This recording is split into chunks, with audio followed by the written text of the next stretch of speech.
teman ya di kamsai jai mong. Teman ko pa miya meh. Yang hana hab mudu ya u MLA sungji. Mana muda yang boleh jungi? Tip sino meh mga. Abang alim ta la post nyang buat show. Ki khubor ka bate si TV ka umdi bas nyambak penjaslian. Rupa Premium Meghalaya.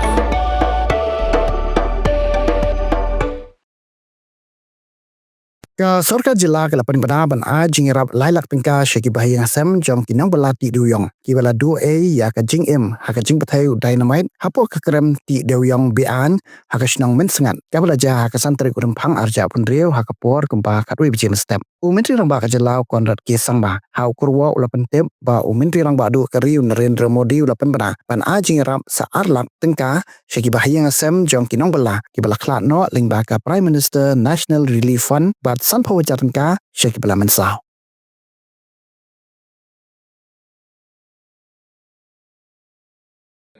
Honorable Prime Minister has announced an ex gratia of 2 lakhs.